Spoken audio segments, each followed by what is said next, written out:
오늘 문재인 대통령의 취임 4주년 특별연설과 기자회견은 지난 4년 실정에 대한 반성은 없고 독선과 아집을 지속하겠다는 대국민 선전포고와 같은 연설이었습니다. 예상은 했지만 그래도 실망감을 감출 수 없는 연설이었습니다. 국민들은 문 대통령이 남은 1년이라도 국정 기조 대전환의 의지를 보여줄 것이라 기대했습니다. 지난 4년 그리고 코로나19로 인해 국민들의 고통은 가중되고 있고 경제 회복과 코로나 탈출의 희망이 아직 희미한데도 대통령은 마치 혼자 다른 세상에 살고 계신 것 같습니다.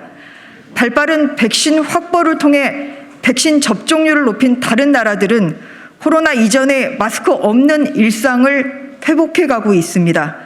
그러나 우리나라는 백신 수급 불균형, 불안정으로 백신을 맞을 수는 있을지 또 언제 다 맞을 수 있을지 알 수도 없는 상황입니다.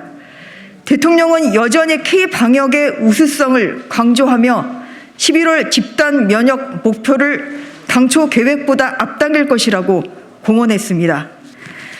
그런데 국민이 본 백신 정책은 100점 만점에 55점, 11월 집단 면역 달성은 국민 10명 중 1명만이 믿고 있다는 설문조사 결과는 보셨는지 의문입니다. 출범 초부터 추진한 소득 주도 성장은 결국 실패한 정책임이 각종 경제 지표와 일자리 실종으로 드러났음에도 여전히 긍정적 성과를 강조했습니다.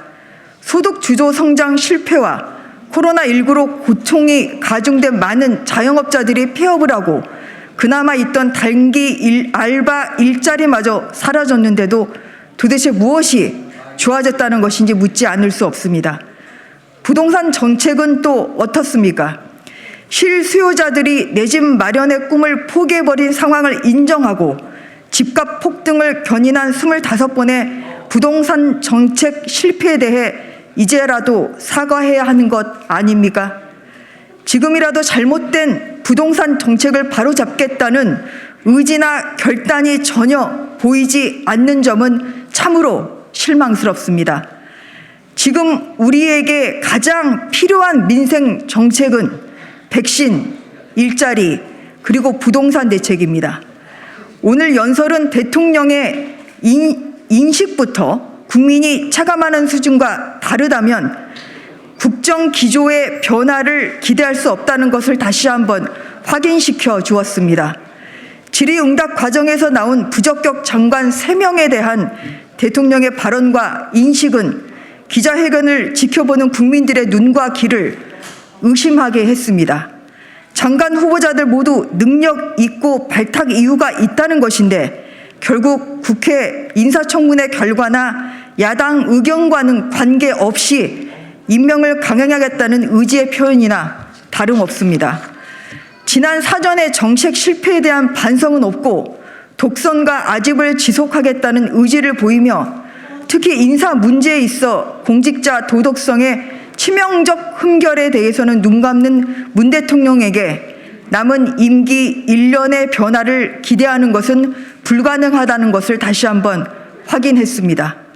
국민의힘은 백신, 일자리, 부동산 대책에 대한 국민들의 걱정과 우려를 더욱 꼼꼼히 점검해서 국민들에게 희망을 드리기 위해 더 열심히 노력하겠습니다. 감사합니다.